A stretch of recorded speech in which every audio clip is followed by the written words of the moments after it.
C'est une histoire très française, sans doute impossible à retrouver dans d'autres vieilles démocraties. Le prédécesseur du prédécesseur d'Emmanuel Macron, actuel chef de l'État français, est tout autant familier des palais de justice que des palais et des alcôves de la République. En dépit des condamnations, des procès à venir, du discrédit qui devrait normalement en découler, Nicolas Sarkozy demeure le parrain de la droite, le coach en développement politique d'Emmanuel Macron, le conseiller richement rémunéré des patrons du CAC 40. Comment fait-on pour continuer d'influencer à ce point tout un pays sans la moindre attribution et avec des casseroles aussi retentissantes? Qu'est-ce que nous dit l'extraordinaire résilience de Nicolas Sarkozy? Veut-il reprendre le pouvoir en 2027 lui-même directement ou via un de ses obligés présents autant au gouvernement que dans l'opposition de droite? Pour répondre à ces questions et pour évoquer son dernier livre paru aux éditions Le Seuil et coécrit avec Laurent Valdiguier, j'ai invité Étienne Girard, journaliste, rédacteur en chef à l'Express. Merci Théo, salut, bonsoir à tous. Salut Étienne. Alors, le titre du dernier livre que tu co-signes est assez fort, Le Parrain. D'ailleurs, il a fait rigoler une humoriste qui était sur le plateau. Donc, peut-être que vous avez, Laurent Valdiguier, toi, le sens de la punchline humoristique. Le Parrain, ça fait penser au parrain de la mafia. Et c'est d'autant plus piquant que tu nous expliques dans ce livre, vous nous l'expliquez dans ce livre, que ce surnom, eh ben, c'est son épouse, Carla Bruni, Carlita selon le Canard enchaîné, qui le lui a trouvé. Parrain de qui, Nicolas Sarkozy? Dans l'expression de Carla Bruni, en l'occurrence, c'est le parrain du gouvernement de la France et donc d'Emmanuel Macron. Effectivement, ce qui nous a amusé dans le mot parrain, c'est qu'il a plusieurs sens. Nicolas Sarkozy, c'est avant tout le mentor, le patriarche, tu l'as dit, de la droite, aujourd'hui également d'Emmanuel Macron, aujourd'hui également de Vincent Bolloré, aujourd'hui également d'Arnaud Lagardère. Il est influent auprès de tout ce petit monde-là, il les conseille.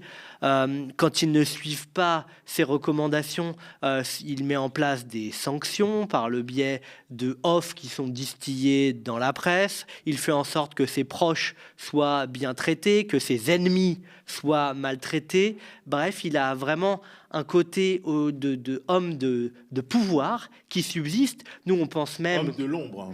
Aujourd'hui, dans l'ombre, il a connu la lumière et aujourd'hui, il se complaît dans cette ombre dans laquelle il peut naviguer finalement beaucoup plus librement. Et notre constat, c'est que, outre Emmanuel Macron, il demeure sans doute aujourd'hui l'homme le plus puissant de France parce qu'il est le seul à faire la jointure entre le monde politique, ceux qui font la loi, et le monde des grandes fortunes, ceux qui ont l'argent et qui font les emplois.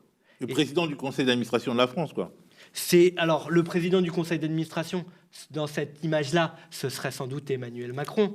Mais Nicolas Sarkozy demeure quelque part entre le président d'honneur et le conseiller spécial. On essaye de le dégager de la photo depuis qu'il est parti, depuis 2012. Et lui ne se laisse pas dégager de la photo. Il garde une influence assez impressionnante. Et puis effectivement, dans cette expression parrain, on a souhaité donner un petit clin d'œil à l'autre Sarkozy, le Sarkozy occulte, le Sarkozy que la justice a reconnu coupable de trafic d'influence dans l'affaire Bismuth, coupable de financement illégal de campagne politique dans l'affaire Big Malion. Il demeure présumé innocent pour ces deux affaires ainsi que au sujet de l'affaire libyenne pour laquelle il est mis en examen pour association de malfaiteurs notamment, mais l'étau de la justice se resserre peu à peu autour de lui. Alors le sujet qui intéresse c'est plus précisément quelle est la nature des liens entre Emmanuel Macron et Nicolas Sarkozy.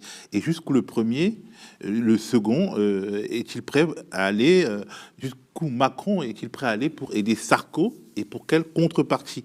Vous racontez dans votre livre que lors de la campagne de 2022, Sarkozy a torpillé Xavier Bertrand d'abord et Valérie Pécresse après. Donc c'est quoi les liens et qu'est-ce que, au final, Macron va payer à Sarko?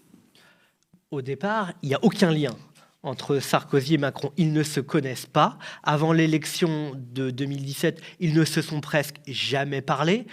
Une fois, Emmanuel Macron a interpellé Nicolas Sarkozy, c'était aux Invalides, lors de l'enterrement de Michel Rocard, parce qu'il avait entendu que Nicolas Sarkozy distillait des rumeurs ou laissait distiller des rumeurs sur sa vie privée, sur son homosexualité. Pour être clair, évidemment, il y a eu un échange assez houleux entre les deux. Ils en étaient restés là. Mais en 2017, Nicolas Sarkozy n'a plus rien. Il a perdu à la primaire. Il doit reprendre sa vie civile. Il était président des Républicains. Il ne l'est plus.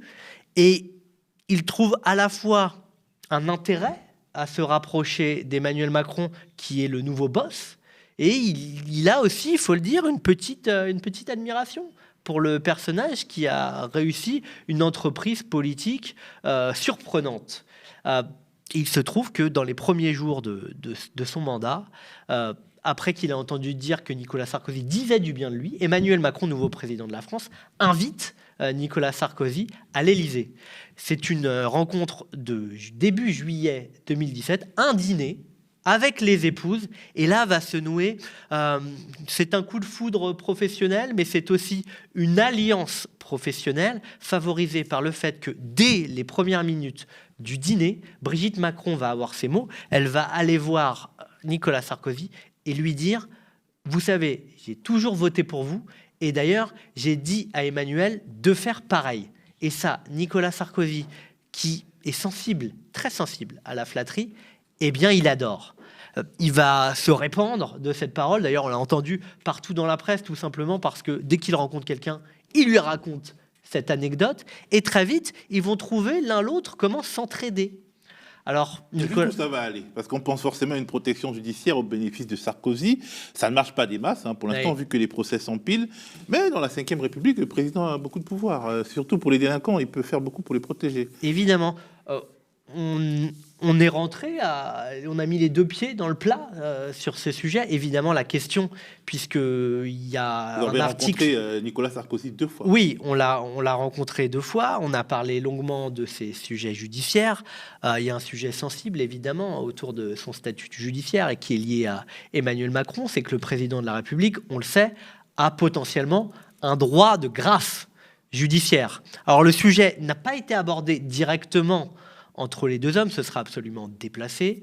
En revanche, il est arrivé plusieurs fois que Carla Bruni aborde, lors de dîners à 4 avec Brigitte Macron, le sujet des ennuis judiciaires de son mari et se désole devant Emmanuel Macron de ce que les magistrats ont une vindicte contre son mari, et elle souhaitait même que son mari puisse, je ne sais pas quels ont été les mots exacts utilisés, mais que son mari puisse en tout cas avoir une innocence ou quelque chose en sa faveur reconnu par la justice. Évidemment, une grâce, ça semble quelque chose d'impensable. Ce serait scandaleux. Pourquoi pas à la fin d'un grand mandat, au fond? Oui, mais quel serait l'intérêt? Évidemment, on peut tout imaginer, mais quel serait l'intérêt d'Emmanuel Macron de faire ça? Nicolas Sarkozy et Emmanuel Macron auraient peut-être un peu plus de mal à être réélu en 2022. Probablement. Si on réfléchit rationnellement et politiquement, il n'y a aucun chemin, il n'y a aucune voie pour qu'une grâce soit possible. En revanche, ça c'est plutôt du côté d'Emmanuel Macron.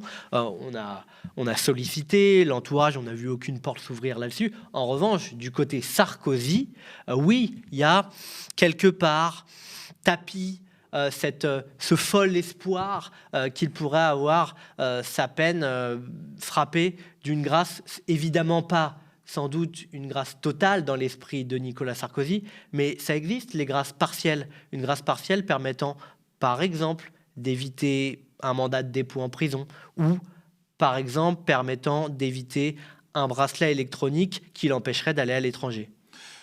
Alors, peut-être qu'il est fou d'imaginer une protection judiciaire, mais Gérald Darmanin, président en 2027, est-ce que ce n'est pas le rêve commun de Sarkozy et de Macron? Et est-ce que ce n'est pas une sorte de protection politique après la protection politique?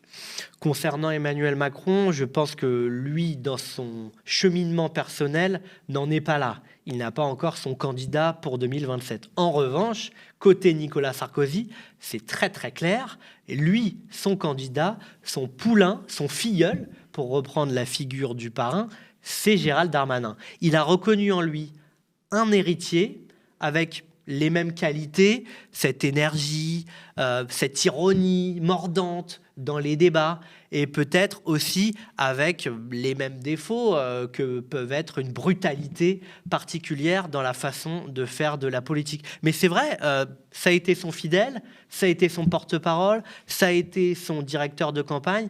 Il adore Gérald Darmanin. Nicolas Sarkozy, quand il a été nommé ministre de l'Intérieur, il lui a écrit un texto « Je suis fier de toi, Gérald ».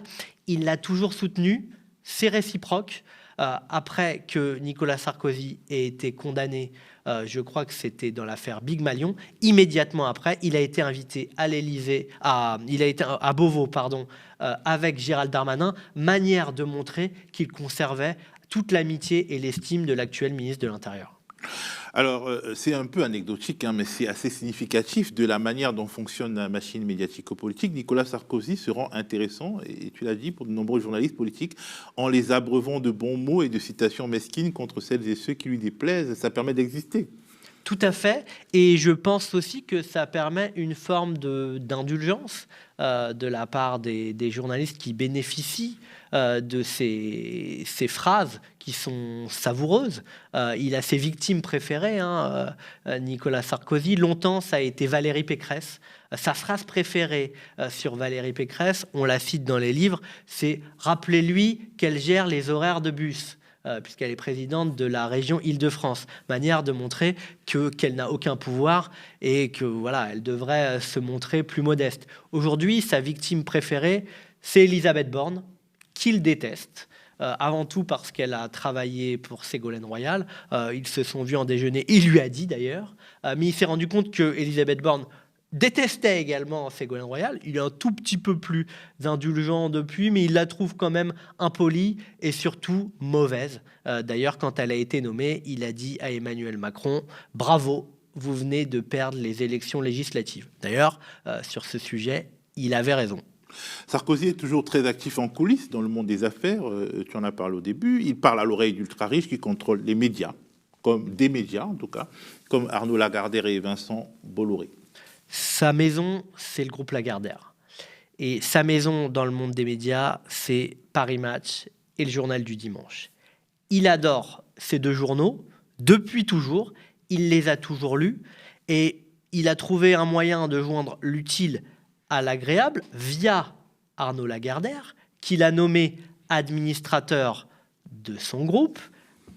Il a de ce fait un droit de regard sur ce que peuvent faire le Journal du Dimanche et Paris Match.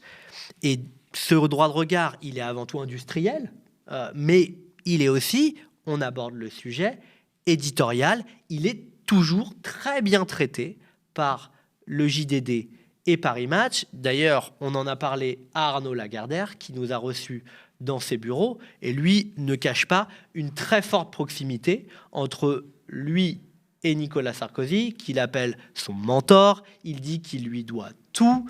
Il dit que, rappelez-vous, c'était il y a une quinzaine d'années, c'était Paris Match qui avait sorti l'affaire de l'aventure amoureuse de Cécilia Sarkozy avec Richard Attias. Il dit, et évidemment, Nicolas Sarkozy, lui dit, Nicolas me l'a reproché. Si j'avais pu, je l'aurais sans doute évité. Bref, il ne cache pas que Nicolas Sarkozy a une vraie influence dans la vie de ces médias. Ça, c'est le patron sortant, mais il y a le nouveau boss. Et le nouveau boss, il est aussi proche de Nicolas Sarkozy, Vincent Bolloré. Et d'ailleurs, c'est grâce à Sarkozy, on le raconte dans le livre, c'est parce que Sarkozy l'a voulu et a poussé pour que Vincent Bolloré a pu racheter le groupe Lagardère et deviendra dans les jours prochains, quand la vente sera exécutive, le boss de Paris Match et du Journal du Dimanche. Une chose est sûre, même s'il y a un changement de patron, Nicolas Sarkozy restera très bien traité dans ces médias. Un grand groupe qui assure quand même à Nicolas Sarkozy une forme de pouvoir médiatique après le pouvoir politique. Sarkozy continue d'entretenir son réseau africain et de se faire de l'argent de cette manière avec l'Ivoirien Alassane Ouattara, qu'il a littéralement installé au pouvoir au terme de la guerre civile de 2011, et le Rwandais Paul Kagame. Ce sont des amitiés rentables. Absolument. Alors, pas rentable parce qu'il lui verse de l'argent. Il n'y a pas de transaction connue entre le pouvoir ivoirien, le pouvoir rwandais et Nicolas Sarkozy. En revanche, et de toute façon, Nicolas Sarkozy fonctionne comme ça. Il fonctionne en réseau, autour d'un petit noyau de proches qui font partie de pouvoirs soit politiques, soit économiques, et il fait fructifier auprès des uns et des autres son influence. Donc, il y a une anecdote qui est assez frappante, c'est que l'année dernière, Nicolas Sarkozy, qui est très proche de Paul Kagame, le président du Rwanda, se rend en République démocratique du Congo. Il rencontre le président de la République démocratique du Congo pour parler, le sujet officiel, le sujet numéro 1, c'est pour parler des liens entre le Rwanda et la RDC. Il se fait un peu l'ambassadeur officieux, il fait un peu de diplomatie parallèle au service de son ami Paul Kagame, et en même temps, pour joindre encore une fois l'utile à l'agréable professionnellement parlant, il négocie que le groupe Be-In, dont il est indirectement administrateur, parce qu'il est administrateur, lui, du groupe Love, qui appartient à Stéphane Courby. Be-In, c'est les paris en ligne. Il négocie pour que le groupe Be-In puisse ouvrir une succursale en République démocratique du Congo et que, enfin, les Congolais puissent jouer sur Be-In. Voilà. Il a ce chic pour faire plusieurs choses en même temps, et à la fois de la politique et de l'économie. En Côte d'Ivoire, c'est la même chose. D'ailleurs, le groupe Be-In est autorisé en Côte d'Ivoire et ça a été favorisé grandement par les liens d'amitié entre Nicolas Sarkozy et le président Ouattara. Il suit comme ça un certain nombre d'entreprises. Il y a le groupe Sugden de Serge Varsano, Nicolas Sarkozy et leurs conseillers. Et en juillet dernier, il a amené le PDG Serge Varsano, qui fait partie des 500 premières fortunes de France, pour aller faire une tournée en Côte d'Ivoire. Il lui a présenté absolument tout le monde. Et en Côte d'Ivoire, on ne peut rien refuser à Nicolas Sarkozy.